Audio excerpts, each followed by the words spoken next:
tall buildings. New Jersey has its malls. Giza has a leaning tower. Will it ever fall? The ocean has the fishes. London has a town. And Holland may have windmills, lots of bikes and pretty flowers.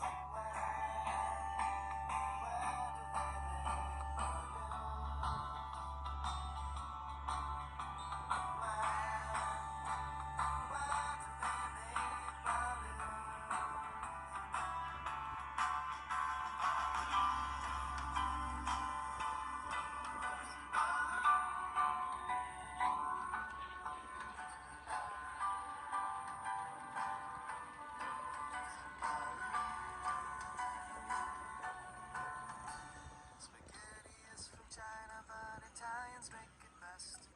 Ants can make an anthill and monkeys make a mess. Hungary isn't hungry and French fries aren't from France. Turkeys aren't from Turkey, they can't fly but they can dance.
Astounding news by express via Norfolk.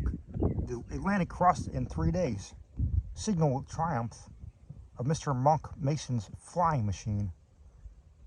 Arrival at Sullivan's Island near Charleston, South Carolina, of Mr. Mason, Mr. Robert Holland, Mr. Henson, Mr. Harrison Ainsworth, and 4 others. In the steering balloon, Victoria, after a passage of 75 hours from land to land. For particulars of the voyage, this subjoined Joe Spirit with the preceding heading in the magnificent capitals, well interspersed with notes of admiration, was originally published, as a matter of fact, in the New York Sun, the daily newspaper, and therein fully subverts the purpose of creating indigestible element for the quidnuncs during the few hours intervening between a couple of Charleston mails.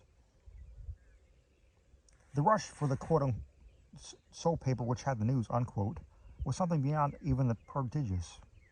And in fact, if, as some assert, the Victoria did not absolutely accomplish the voyage recorded, it will be difficult to assign a reason why she should not have accomplished it. The great problems at length solved, the air as well as the earth and the ocean, have been subdued by science and will become a common and convenient highway for mankind the Atlantic has actually been crossed in a balloon.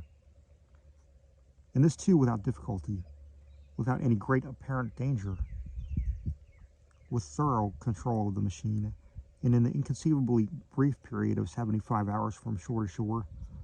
By the energy of an agent at Charleston, South Carolina, we were enabled to be the first to furnish the public with a detailed account of this most extraordinary voyage, which was performed between Saturday the 6th instant at 11 a.m. and 2 p.m. on Tuesday the 9th instant by Sir Everett Breakhurst, Mr. Osborne, a nephew of Lord Bentinck's, Mr. Monk Mason, and Mr. Robert Holland, the well-known aeronauts, Mr. Harrison Ainsworth, author of Jack Sheppard, etc., and Mr. Henson, the projector of the late unsuccessful flying machine, with 2 seamen from Woolwich, and all 8 persons.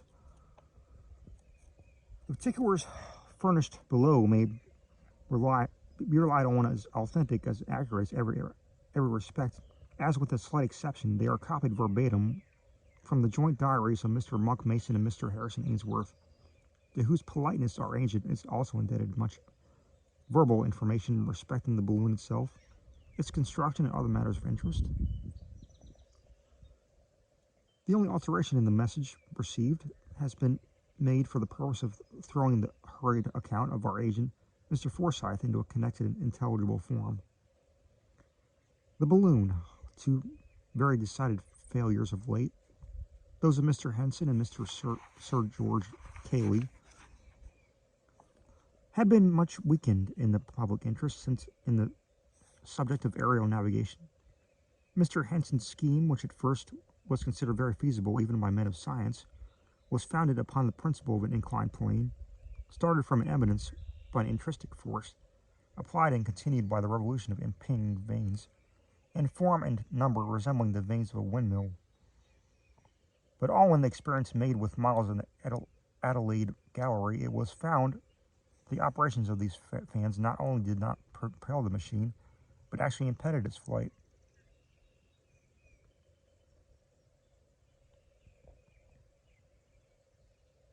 The only propelling force it ever exhibited was the mere impetus acquired from the descent of the inclined plane. And this impetus carried the machine farther when the vanes were at rest. And they were in motion, a fact which sufficiently demonstrates their inutility and the absence of the propelling, which was also the sustaining power, with the whole fabric would necessarily descend. The consideration led Sir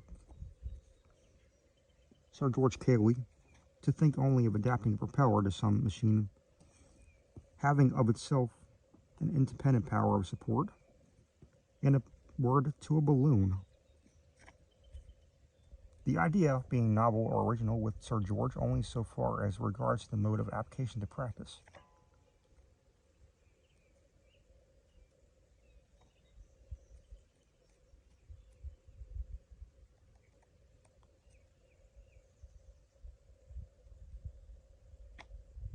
He exhibited a model of his invention at the Polytechnic Institution.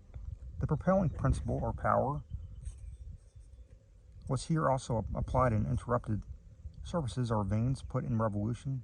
These vanes were 4 in number, but found entirely ineffectual in moving the balloons, or in aiding its ascending power. The whole project was thus a complete failure. It was at this juncture that Mr. Monk Mason, whose voyage from Dover to Weilburg in the balloon Nassau occasioned so much excitement in 1837, conceived the idea of employing the principle of the Archimedean screw for the purpose of propulsion through the air, rightly attributing the failure of Mr. Henson's scheme and of Sir George Cayley's to the interruption of surface and independent vanes. He made the first public experiment at Willis's rooms, but afterward removed his model to the Adelaide Gallery. Like Sir George Cayley's balloon, his was an ellipsoid. Its length was 13 feet 6 inches, height 6 feet 8 inches. It contained about 320 cubic feet of gas. which if pure oxygen would support 21 pounds upon its first inflation, before the gas had time to deteriorate or escape. The weight of the whole machine apparatus was 17 pounds, leaving about 4 pounds to spare. Beneath the center of the balloon was a frame of light wood about 9 feet long, and rigged onto the balloon itself was a network in customary manner. From this framework was suspended a wicker basket or car. The screw consists of an axis of hollow brass tube, 18 inches in length, and through which, upon a semi-spiral incline at 15 degrees, passes a series of steel wire radii, 2 feet long and thus projecting a foot on either side. These radii are connected at the outer extremities by 2 bands of flattened wire, the whole in this manner forming the framework of the screw, which is completed by a covering of oiled silk cut into gores and tightened so as to present a tolerably uniform surface. At each end of its axis, the screw is supported by pillars of hollow brass tube descending from the hoop. In the lower ends of these tubes are holes to which the pivots of the axis are revolved. From the axis which is next the car proceeds a shaft of steel connecting the screw with the pinion of a piece of spring machinery fixed in the car. By the operation of the spring, the screw is made to revolve with great rapidity, communicating a progressive motion to the whole.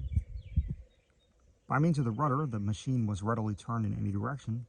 The spring was of great power compared with its dimensions, being capable of raising 45 pounds upon a barrel of 4 inches diameter after the first turn, and gradually increasing as it was wound up.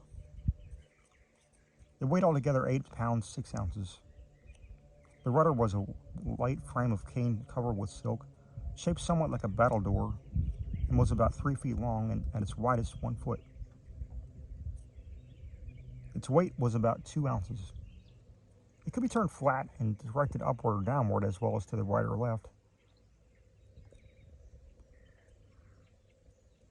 It thus enabled the aeronaut to transfer the resistance of the air which in an inclined position must generate in its passage to any side upon which he might desire to act, thus determining the balloon in the opposite direction. This model, which through want of time we have necessarily described in an imperfect manner, was put in action at the Adelaide Gallery, where it accomplished a velocity of 5 miles per hour. Although strange to say, it excited very little interest in the comparison with the previous complex machine of Mr. Henson. So resolute is the world to despise anything which carries it in an air of simplicity.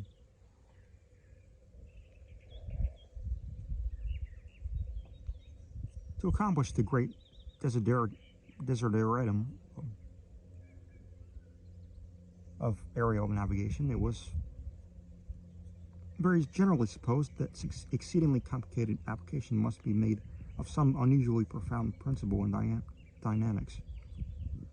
So very well, however, was Mr. Mason of the ultimate success of his invention that he determined to construct immediately, if possible, a balloon of sufficient capacity to determine the question by a voyage of some extent.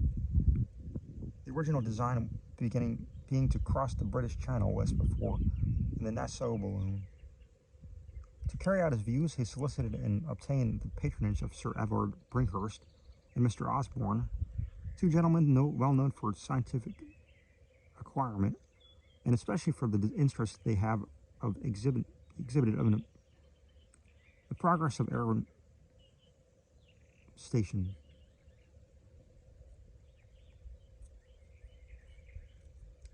The project, at the desire of Mr. Osborne, was kept a profound secret from the public, and the only persons entrusted with the design being those actually engaged in the construction of the machine, which was built under the superintendence of Mr. Mason, Mr. Holland, and Sir Everard Bringhurst, and Mr. Osborne, at the seat of the latter gentleman near Penthrustuel,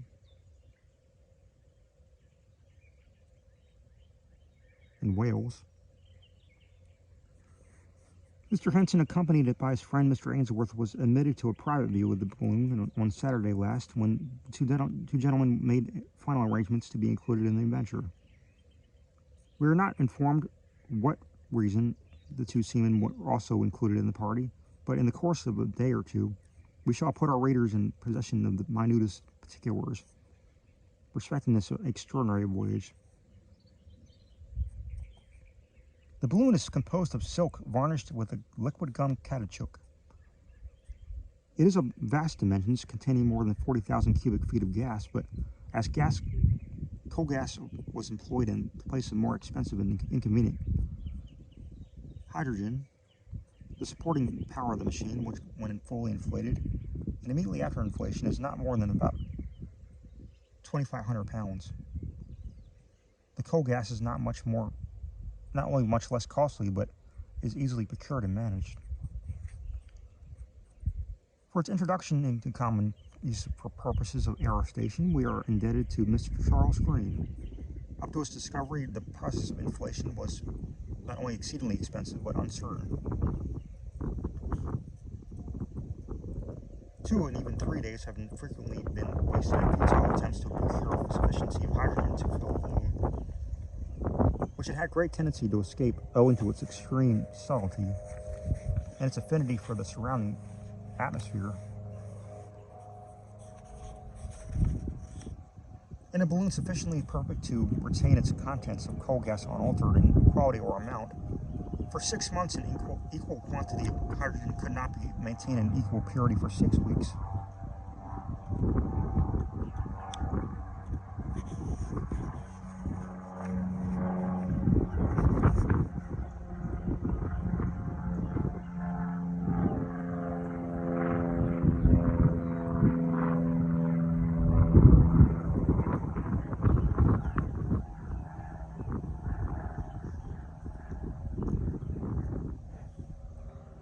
The supporting power being estimated at 2,500 pounds and the united weights of the parties amounting to only about 1,200, there was left a surplus of 1,300, of which again 1,200 was exhausted by ballast, arranged in bags of different sizes with their respective weights marked upon them by cordage, barometers, telescopes, barrels containing provision for a fortnight, water casks, cloaks, carpet bags, and various other indispensable matters, including a coffee warmer, contrived for warming coffee by means of slack lime, so as to dispense altogether with fire, if it should be judged prudent to do so. All these articles, with the exception of the ballast and the few trifles, were suspended from the overhead. The car is much smaller and lighter in proportion than the one appended to the model. It is formed by light wicker and is wonderfully strong for so frail-looking a machine. Its rim is about 4 feet deep. The rudder is also much larger in proportion than that of the model, and the screw is considerably smaller.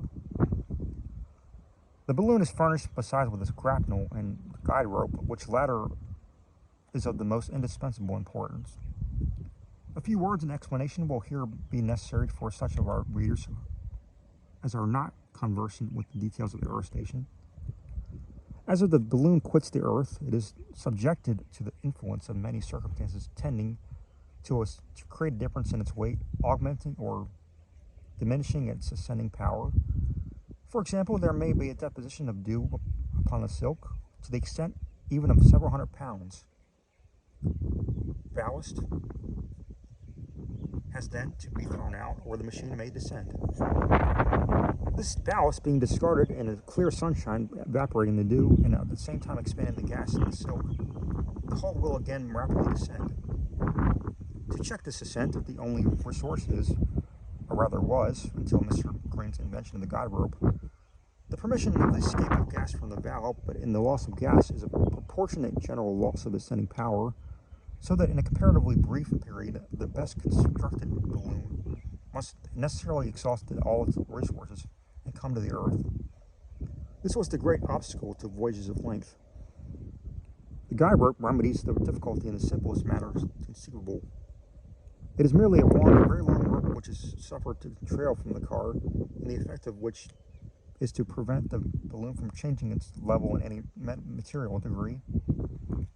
If, for example, there should be a deposition of moisture upon the silk and the machine begins to descend in consequence, there will be no necessity for discharging the ballast to remedy the increase in weight, for it is remedied or counteracted in exactly just proportion by deposit of the ground of just so much of the end of the rope as is necessary. If, on the other hand, any circumstances should cause undue levity and a consequent ascent, this levity is immediately counteracted by the additional weight of rope upraised from the earth. Thus, the balloon can neither ascend nor descend, except with the very narrow limits, and its resources, either in gas or ballast, remain comparatively unimpaired. When passing over the expanse of water, it becomes necessary to employ the small kegs of copper or wood, filled with liquid ballast of a lighter nature than water. These float and serve with all the purposes of a mere rope on land. Another important office of the guide rope is to point out the direction of the balloon. The rope drags either on land or sea, while the balloon is free. The latter, consequently, is always in advance. When any progress whatever is made, a comparison, therefore, by means of the compass and of the relative positions of the two objects, will always indicate the course. In the same way, the angle formed by the rope with the vertical axis of the machine indicates the velocity. When there is no angle, in other words, when the rope hangs perpendicularly, the whole apparatus is stationary. But the larger the angle, that is to say, the farther the balloon proceeds the end of the rope, the greater the velocity in the converse. As the original design was to cross the British Channel and alight near Paris as possible, the voyagers had taken the precaution to prepare themselves with passports directed to all parts of the continent, specifying the nature of the expedition, as is the case of the Nassau voyage,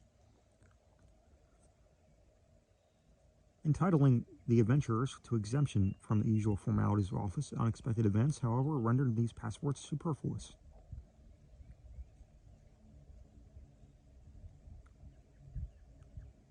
The inflation was commenced very quietly at daybreak on Saturday morning, the 6th instant, in the courtyard of Wheelwore House, Mr. Osborne's seat, about a mile from Penstruthal in North Wales, and at 7 minutes past 11, everything being ready for departure.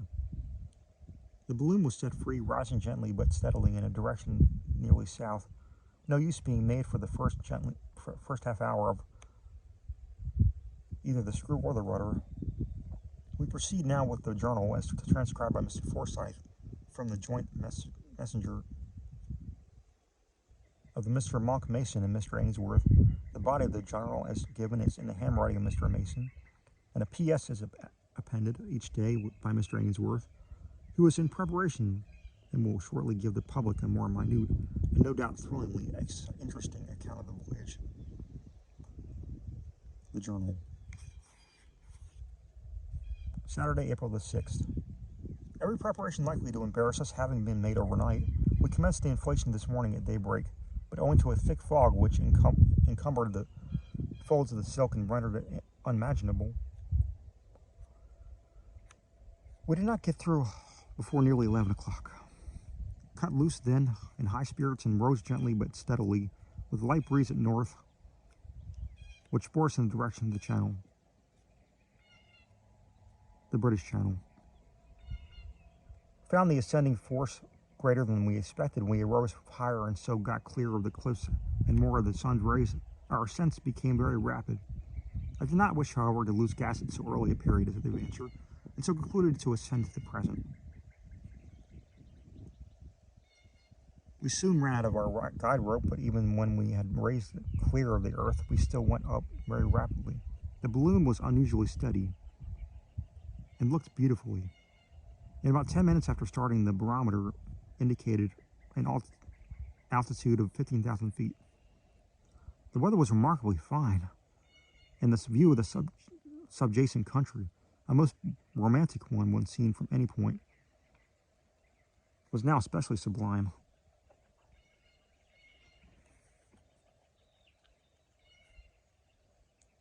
The numerous deep gorges presented the appearance of lakes on account of the dense vapors with which they were filled, and the pinnacles and cracks of the southeast piled in inextricable confusion, resembling so much as the giant cities of the Eastern fable. We were rapidly approaching the mountains in the south, but our elevation was more than sufficient to enable us to pass them in safety. In a few minutes, we soared over them in fine style, and Mr. Ainsworth, with the seaman, was surprised at their apparent want of altitude. When viewed from the car, the tendency of great elevation in a balloon being to reduce inequalities in the surface below to nearly a dead level. At 11:30, we still proceeding from nearly south, we obtained our first view of the Bristol Channel, and in 15 minutes afterward, the line of the breakers on the coast appeared immediately beneath us. We were fairly out at sea. We now resolved to let off enough gas to bring our guide rope with the buoys affixed into the water. This was immediately done, and we commenced a gradual descent. In about 20 minutes, our first buoy dipped, and at the first touch of the second, soon afterward, we remained stationary as to elevation. We were all now anxious to test the efficiency of the rudder and screw, and we put them both in requisition forthwith, for the purpose of altering our direction more to the eastward in a line for Paris. By means of the rudder, we instantly effected the necessary changes of direction, and our course was brought nearly at right angles to that of the wind when we set in motion the spring of the screw, and were rejoiced to find it propel us readily as desired.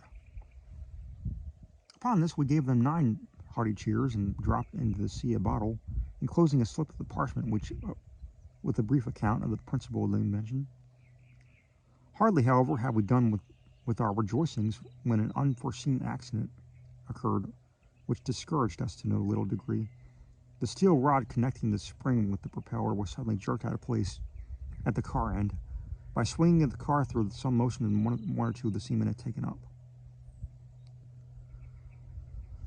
In an instant, hung dangling out of reach from the pivot of the axis of the screw. While we were endeavoring to regain it, our attention was being completely absorbed. We became involved in a strong current of the wind from the east, which bore us with rapidly increasing force toward the Atlantic. We soon found ourselves driving out to sea at a rate of not less certainly than 50 or 60 miles an hour, so that we came with Cape Clear at some 40 miles to our north before we had secured the rod and had time to think what we were about.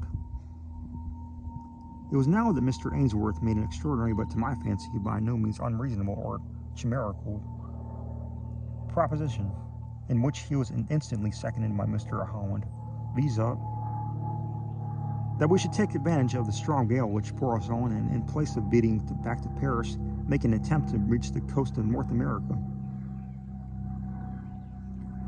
After slight reflection, I gave a willing assent to this bold proposition, which, strange to say, met with objection from the 2 seamen only.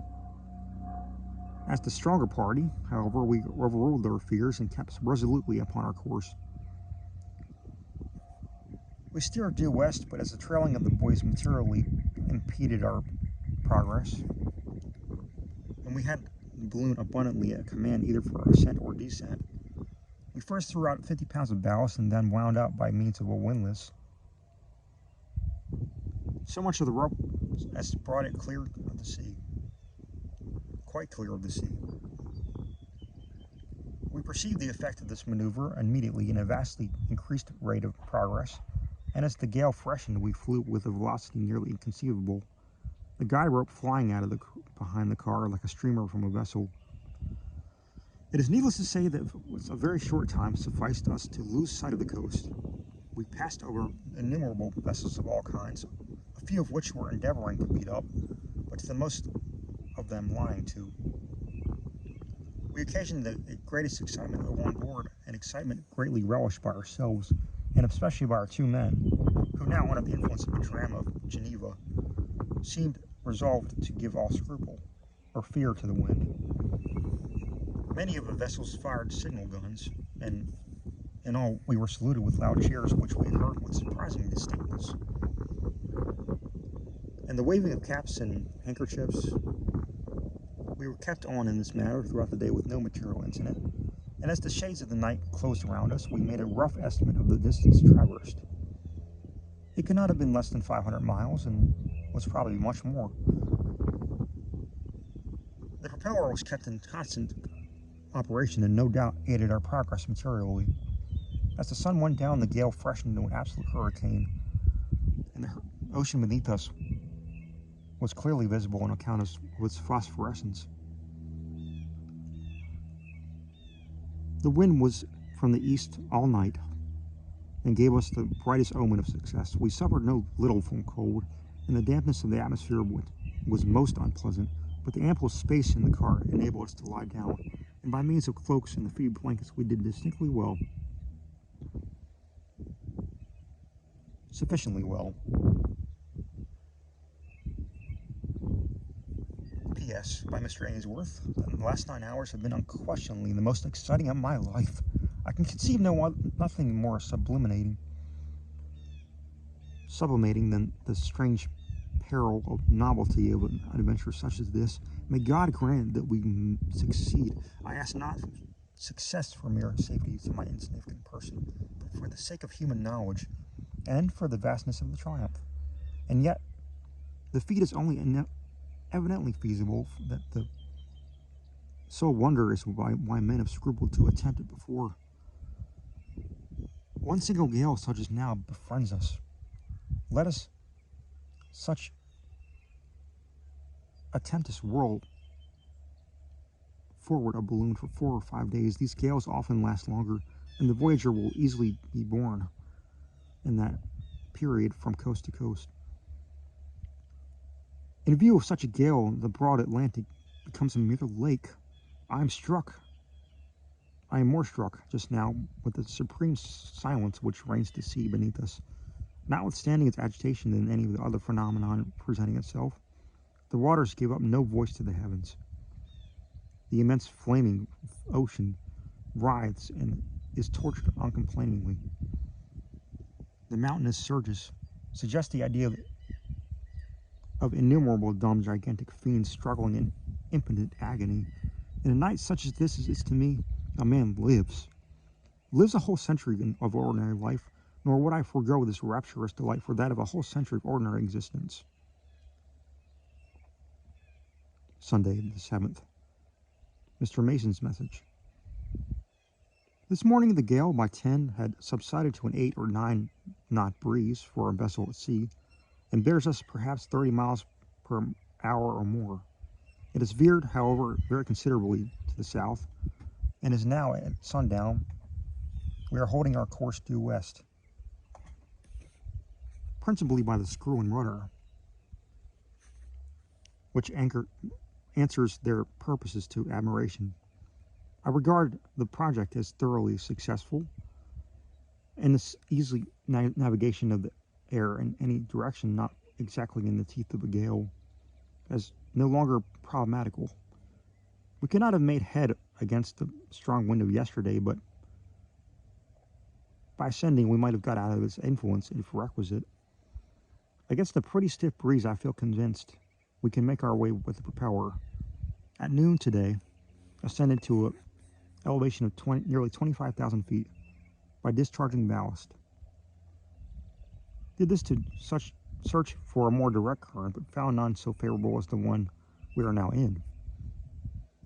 We have an abundance of gas to take us across this small pond, even should the voyage last 3 weeks. I have not the slightest fear for the result. The difficulty has been strangely exaggerated and misapprehended. I can choose my current, and should I find all currents against me, I can make very tolerable headway with the propeller. We have had no incidents worth recording. The night promises fair. P.S. by Mr. Ainsworth. I have little to record except for the fact, to me quite a surprising one, that, at an elevation equal to that of Cotopaxi, I experienced neither very intense cold nor headache, nor difficulty of breathing, neither. I did find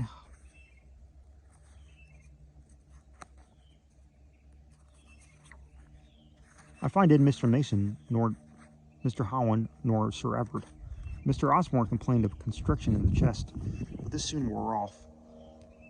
We have flown at a great rate during the day, but we must have been more than halfway across the Atlantic.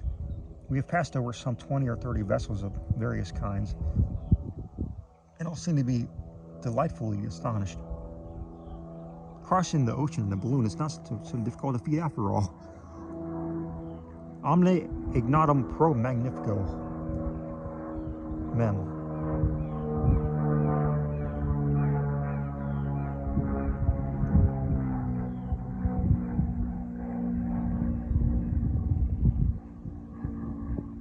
At 25,000 feet at this elevation, the sky appears nearly black, and the stars are distinctly visible, while the sea does not seem convex as one might suppose, but absolutely and unequivocally concave.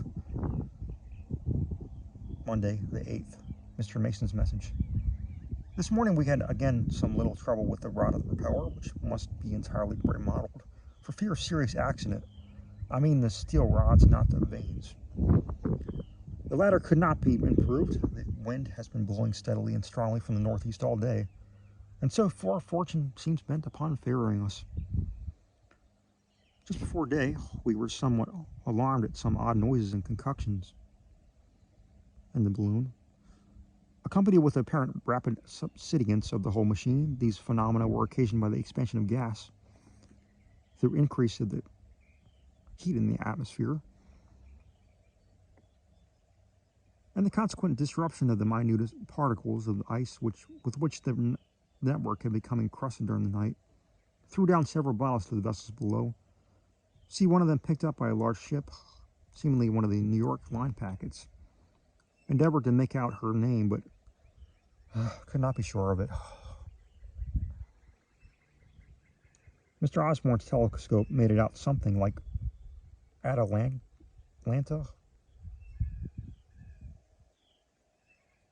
It is now 12 at night, and we are still going nearly west at a rapid pace. The sea is peculiarly phosphorescent. P.S. by Mr. Ainsworth. It is now 2 a.m. and nearly calm, and as well as I can judge. But it is very difficult to determine this point, since we move with the air so completely. I have not slept since quitting the Wheel 4, but can stand it no longer and must take a nap. We cannot be far from the American coast. Tuesday, the 9th, Mr. Ainsworth's message. 1 p.m. We are in full view of the low coast of South Carolina. The great problem is accomplished. We have crossed the Atlantic. Fairly and easily crossed it in a balloon. God be praised. Who shall say that anything is impossible hereafter?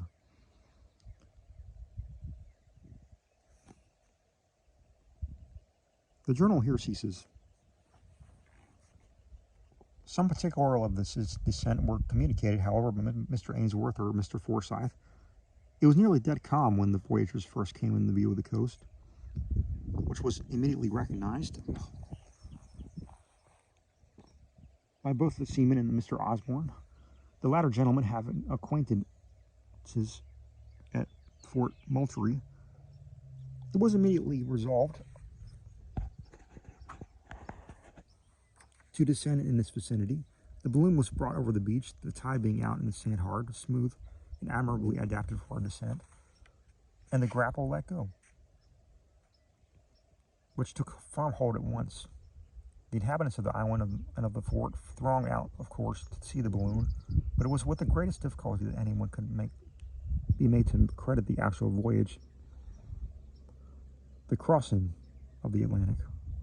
The grapnel caught at 2 p.m. precisely, and thus the whole voyage was completed in 75 hours or less. Counting from shore to shore, no serious accident occurred, no real danger was at any time apprehended. The balloon was exhausted and secured without trouble, and when the message from which this narrative is complied was dispatched from Charleston, the party were still at Fort Moultrie. Their further intentions were not ascertained, but we can safely promise our readers some additional information either on Monday or in the course of the next day at furthest. This is unquestionably the most stupendous, the most interesting, and the most important undertaking ever accomplished or even attempted by man. What magnificent events may ensue, it would be useless now to think of determining.